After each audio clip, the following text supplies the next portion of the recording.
When I was 13 years old, I had my first real encounter with something I still can't fully explain. My parents were the kind of people who worked hard their whole lives. My dad drove long-haul trucks for a living, and my mom worked double shifts at a medical clinic on the other side of town. So by the time I was old enough to microwave my own dinner and lock a door, they figured I was old enough to spend a few hours alone in the evenings. We lived in a mid-sized town in the Midwest, the kind of place where everybody waves at each other from their driveways, and the worst thing that usually happens is someone's dog getting loose and knocking over a garbage can. It was the kind of town where you genuinely felt like nothing bad could ever reach you. That feeling of safety, I think, is what made everything that happened so much worse. It was a Tuesday evening in late October. The air had that sharp, cold bite to it that tells you winter is just around the corner. My parents had gone out to dinner for their anniversary. My older brother was away at college, so it was just me, the television, and a frozen lasagna in the oven. I remember it clearly because I was watching a documentary about deep-sea creatures, the kind that live in places so dark and so deep that they've evolved their own light. I've always been fascinated by things that exist in darkness. That probably sounds ominous in retrospect. The oven timer went off around 7:30. I went to the kitchen, pulled out the lasagna, and poured myself a glass of soda. The kitchen window faced the backyard, and we had one of those motion sensor lights back there that my dad installed after our shed got broken into a few years earlier. Nothing valuable was taken, just some old tools and a push mower, but my dad was the kind of man who did not like the idea of someone sneaking around his property, so he wired up a floodlight that triggered whenever anything larger than a raccoon crossed the yard. I had seen it go off 1,000 times. Deer, foxes, once even a turkey that had wandered over from the wooded area behind our fence. I never thought much of it. That night, while I was eating at the kitchen table, the floodlight came on. I glanced up at the window and saw the backyard illuminated in that harsh white glow. I didn't see anything at first. Just the grass, still slightly green despite the season, and the old oak tree near the fence. I waited for whatever triggered it to move through the frame, expecting to see a deer or a raccoon or something equally mundane. But nothing moved. The light stayed on for its full cycle, and then clicked off, leaving the yard completely dark, again. I turned back to my lasagna. About 20 minutes later, I was back on the couch, documentary still running, when I heard something. It wasn't loud. It wasn't aggressive. It was just a sound that didn't belong. A slow, rhythmic scraping, like someone dragging something wooden across our back porch. We had a small covered porch off the back of the house with 2 wooden chairs and a table that my dad never actually used. I told myself it was the wind moving one of the chairs. Told myself it was a branch from the oak tree scraping the roof. Told myself every reasonable thing I could think of. But I lowered the volume on the television anyway. The scraping stopped. Then, the motion light came on again. This time I got up from the couch and walked slowly toward the kitchen. I stood back from the window, just far enough that the angle would make it hard for anyone outside to see me clearly if they were looking in. I scanned the yard. Again, nothing. The grass, the oak tree, the fence. And then, just before the light clicked off, I saw something near the far corner of the yard, just at the edge of the illuminated area. A shape. It was standing very still, partially obscured by the shadow of the fence. It was too tall to be a dog, too still to be a deer. It had the outline of a person. I stepped back from the window. My heart was going absolutely insane inside my chest. I stood there in the middle of the kitchen and just tried to breathe. I told myself I hadn't seen what I thought I saw. Shadows do strange things. The light was harsh, and it created deep contrasts. What looked like a person could have been a post, a piece of equipment I'd forgotten about, anything. But even as I told myself all of that, some animal part of my brain that doesn't deal in logic or reason was already screaming at me. I went to the living room and grabbed my phone off the coffee table. I thought about calling my parents, but I didn't want to ruin their anniversary dinner over what was probably nothing. I thought about calling my brother, but it was a 2-hour drive, and what would I even say? Instead, I just stood there in the dark living room, holding my phone, listening. The house was quiet. I could hear the refrigerator humming. I could hear a car pass slowly on the street out front. I could hear my own breathing. Then the back door handle moved. Not violently, not with force. Just a slow, testing turn. The kind someone makes when they want to know whether a door is locked without making enough noise to alert anyone inside. I had locked it. I knew I had locked it because my parents had drilled it into me from the time I was old enough to reach the deadbolt. But feeling that certainty didn't stop my hands from shaking. I dialed my dad's number. He answered on the third ring. I heard the background noise of a restaurant, low music, conversation, the clinking of silverware. I kept my voice as quiet and as steady as I could manage and told him there was someone outside. There was a pause. Then his whole tone changed. He told me to stay away from the doors and windows, go to my room, lock the door, and stay on the phone with him. He said, "They were leaving right now." I went upstairs. I locked my bedroom door. I sat on the floor between the bed and the wall, and I listened. For about 10 minutes, nothing happened. I could hear my dad driving, the sound of the engine and the wind through the car window as my mom asked me questions to keep me calm. Then, the motion light came on again. I knew it came on because even from my upstairs window I could see the glow of it lighting up the edge of the yard, the light spilling faintly through the curtain. I didn't move toward the window. I didn't look. Whatever was out there, I didn't want it to see my silhouette.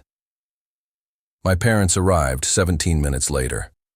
They came in through the front door and my dad went through the house with a flashlight while my mom stayed with me. He didn't find anyone inside. When he went outside and swept the backyard with his flashlight, he found the chairs on the porch had been moved.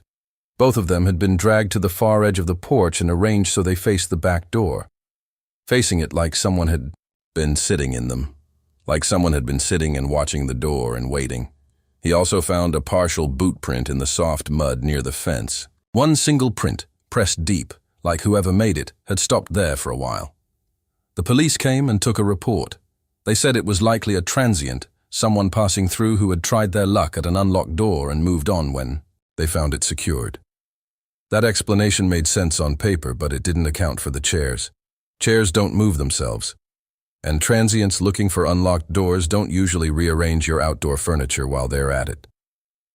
My parents never really talked about what they thought it meant, but for the rest of that winter, my dad slept with a baseball bat next to the bed, and the anniversary dinners stopped happening on weeknights. To this day, I don't know who was out there. I don't know what they wanted.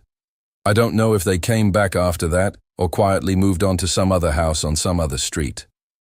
What I do know is that the feeling I had standing in my kitchen, watching that shape at the edge of the light, was unlike anything I have felt before or since. It was the feeling of being looked at by something that had been watching you long before. You ever knew it was there? That feeling doesn't go away. Not fully, not ever. I'm 26 now. I still check the backyard before I go to bed. Every single night. Old habits from old fears. The second thing I want to tell you about happened when I was 19. I had taken a gap year between high school and college, mostly, because I had no idea what I wanted to study, and my parents agreed that paying tuition while I figured it out was a waste of money. I was working at a hardware store on the weekends and doing freelance graphic design work on the weekdays. It wasn't a glamorous life, but it paid enough for me to cover my share of the rent at a small apartment I shared with two friends, Maya and Derek. The apartment was on the third floor of a converted building in a city I won't name specifically, but I'll say it was a medium-sized city, the kind where there are good neighborhoods and bad neighborhoods, and our neighborhood was sort of teetering on the line between the two. We had a long, narrow balcony off the main living room that looked down over a side alley and across to the exterior wall of an old office building that had been converted into loft apartments. I used to sit out there in the evenings with a coffee and watch the city wind down. It was one of those simple pleasures that made the gap year feel worthwhile. Just being still while the world moved around me. It started subtly, the way these things usually do. I began noticing, maybe 3 or 4 weeks after we moved in, that there was a man who stood in the alley below our building at odd hours. Not unusual by itself. People walk through alleys. People cut through them to save time. People sometimes stop in them to make phone calls or smoke cigarettes or catch their breath. But this man didn't seem to be doing any of those things. He just stood, always in roughly the same spot, halfway down the alley, close to the wall. And he always seemed to be looking up. The first few times I noticed him, I thought nothing of it. Maybe he lived in one of the surrounding buildings. Maybe he was waiting for someone. People wait for things. That's not strange. What started to feel strange was the timing. He'd be there late at night, past midnight sometimes. He'd be there in the early morning, before the city woke up, before there was any foot traffic on the street. And whenever I looked down at him, whether it was from the balcony or from the living room window, he seemed to already be looking in my direction. I mentioned it to Derek one evening. He came out on the balcony and looked down, and the man was there, just standing in his usual spot. Derek shrugged and said he was probably just some guy who liked the alley. We laughed about it. We called him Alley Man, the way you give harmless nicknames to things that unsettle you, because the naming of something makes it feel smaller and more manageable. It didn't stay that way for long. About 3 weeks into noticing him, I was working. Late one night on a design project, sitting at my desk near the living room window. It was around 2 in the morning. Maya and Derek were both asleep.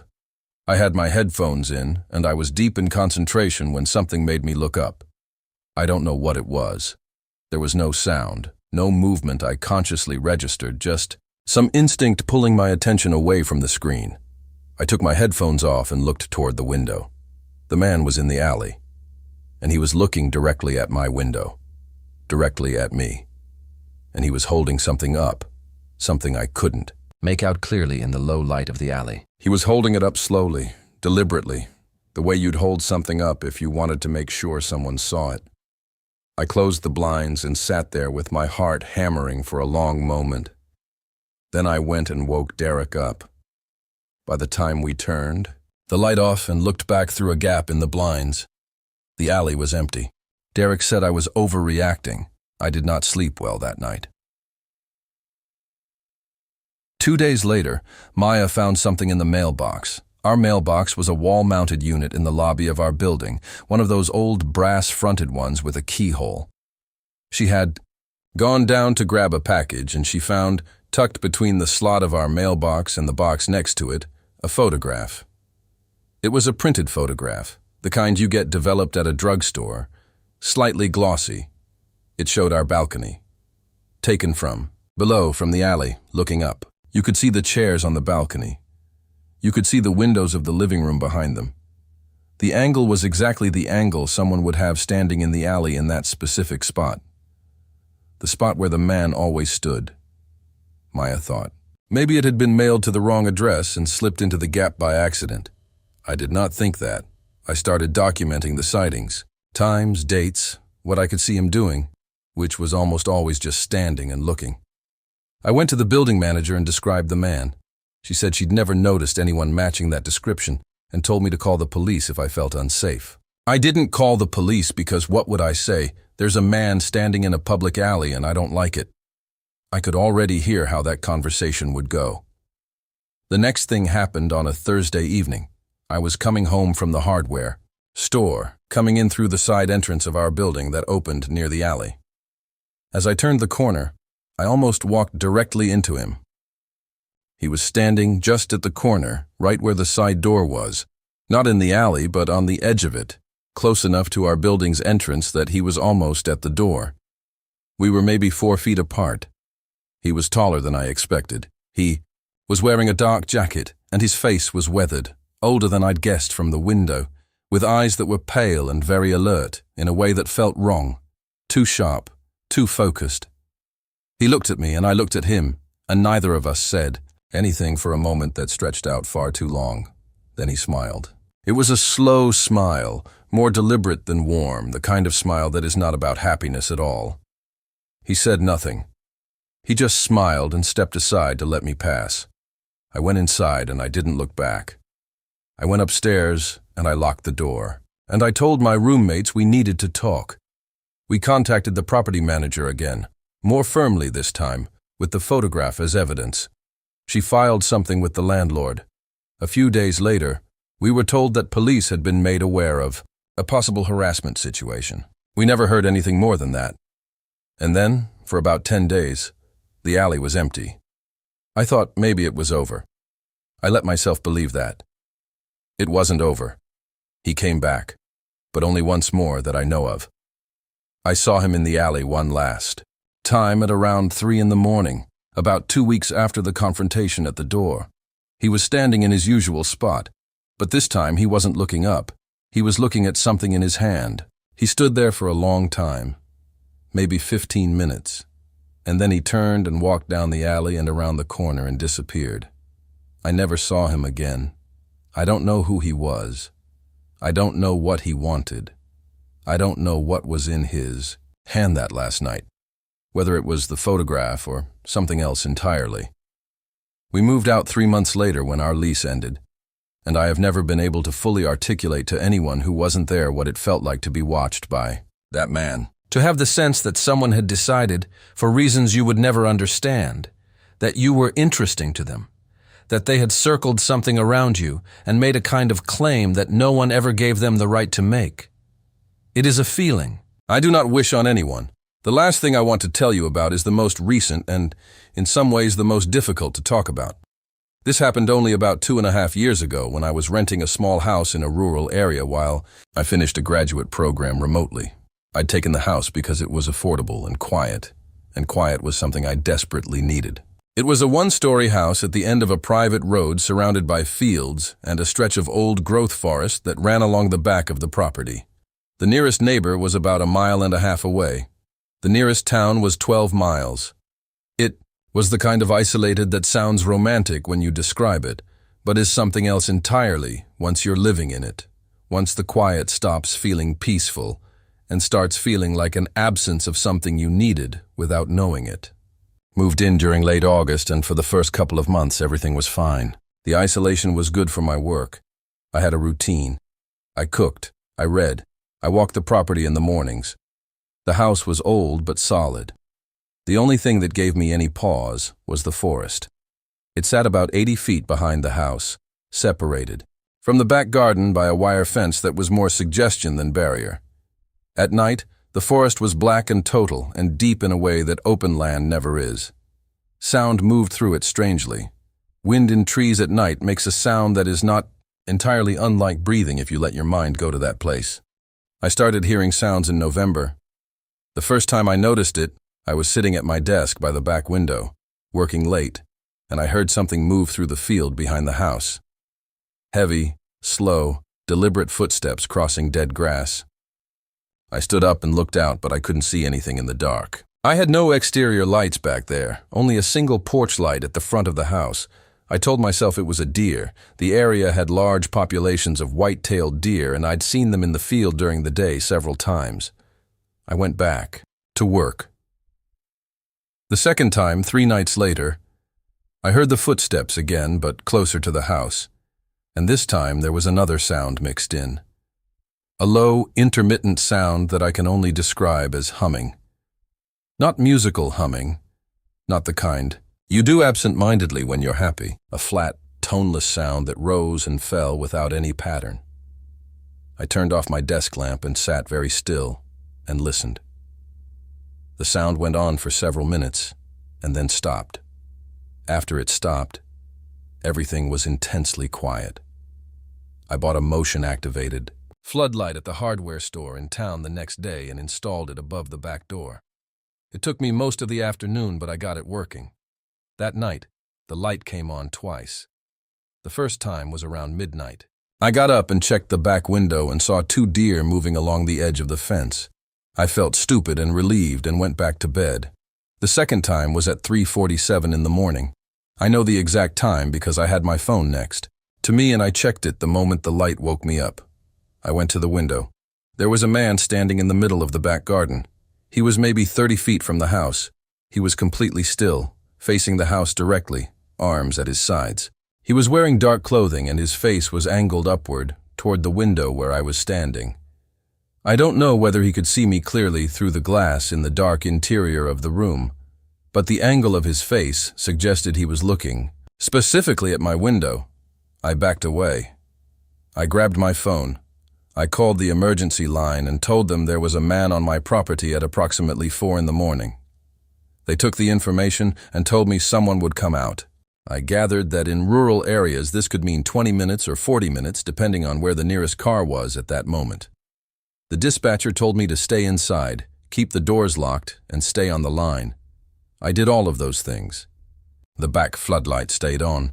I'd gone far enough from the window that I wasn't sure anymore whether the man was still standing there or not. 17 minutes passed. I heard something knock against the back door. A single, flat knock. Not frantic, not loud. Just the sound of a knuckle against a wooden door. Once, then nothing. I told the dispatcher, and she relayed it. I heard the tapping against the window next, the back window closest to the door, a small window above the kitchen sink. Just a few taps, slow and spaced apart, like fingers testing glass. I told the dispatcher. She told me the car was 8 minutes out. Then the tapping stopped. Then the back garden light went off. That meant whatever had triggered it had moved away from the sensor's range. I didn't know whether that meant he was leaving or moving to a part of the property the sensor couldn't reach. I stood there in the dark and waited. 4 minutes later, I heard a car on the gravel road out front, and then the sweep of headlights through the front windows, and then the knock of a police officer. At the front door, they searched the property thoroughly with flashlights. They found footprints in the soft earth of the garden, a clear trail from the tree line to about midpoint in the yard, and then a separate set of prints closer to the house near the back door and the kitchen window. 2 officers went into the forest along the trail of prints and came back 20 minutes later. They said the prints continued into the trees for about a quarter mile and then became impossible to follow in the dark on the forest floor. They didn't find anyone. One officer sat with me for a while. He told me that the area had had a few incidents in recent months. Someone had been seen on several properties near the tree line. No one had been hurt, nothing had been taken, but multiple homeowners had filed reports about a figure moving through the forest and approaching houses at night. He said they didn't have a clear description of who it was. He said their best guess was someone with mental illness who had perhaps been living in or near the forest, not dangerous in an organized way, but unpredictable and deeply unsettling to encounter. I asked him what that meant in practical terms. He said it meant I should keep my doors locked, make sure my exterior lighting was working, and call immediately if I heard or saw anything again. He said they would increase patrols in the area. I thanked him. I didn't sleep that night. Over the next 2 weeks, the motion light triggered 5 more times between midnight and 4 in the morning. Each time I looked, I saw nothing that I could clearly identify. Once what might have been an animal, once absolutely nothing visible, the garden empty and still under the harsh white light. 3 times I could not determine the cause. I reported each instance. No one was ever found. The thing that happened that I think about the most, that I find the most difficult to set aside, occurred on a Saturday night in late December. My sister had driven out to spend the weekend with me because she was worried about how isolated I was. We'd had dinner and we'd been sitting up late talking, and somewhere around 1 in the morning she went to bed in the guest room and I turned off most of the lights and sat in the living room for a while, winding down. The house was warm and my sister was there, and for the first time in weeks I felt something close to calm. Then I heard a sound from outside that was different from anything I'd heard before. It was a voice, not a scream, not shouting. A low, even voice, coming from somewhere near the back of the house. I couldn't make out the words at first, just the cadence of speech, slow and measured, like someone reading something aloud or reciting something. I turned off the lamp I had on and went to the back window very carefully. The floodlight was on, the garden was empty, but the voice continued. It was coming from just beyond the fence, from inside the tree line. I stood there and listened, and gradually I could begin to pick out individual words.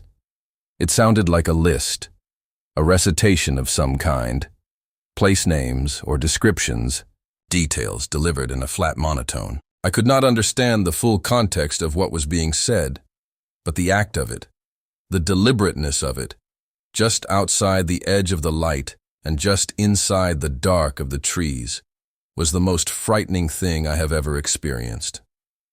More frightening than the knock on the door, more frightening than the face at the window, because it suggested intention in a way that random trespassing doesn't. It suggested that whoever was out there was thinking, planning, organizing something in their mind that involved this property, this house, or me. I went and woke my sister. I didn't tell her what I'd heard. I just told her I needed her to come and sit with me. We sat in the living room together, and I called the police again. By the time the car arrived, the voice had stopped, and the floodlight had gone off, and the night was completely silent. The officer searched the tree line with a powerful flashlight and found nothing. He found a section of fence near the corner of the property where the wire had been pressed down repeatedly, consistent with someone climbing over it more than once. That was all.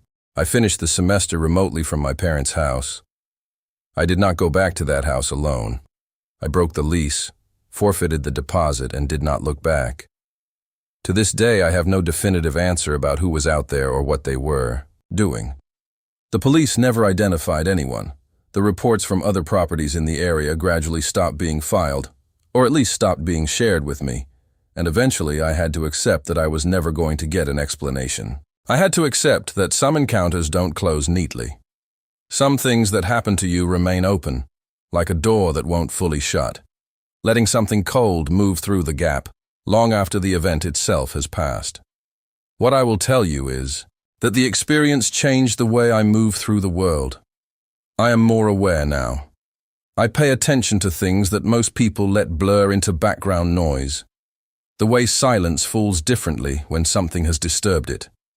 The way a space feels when it has been occupied by something that didn't belong there. The way ordinary objects, chairs moved on a porch, a photograph in a mailbox, footprints in a garden, become evidence of a presence that reached into your life and left a mark before you even knew it had arrived.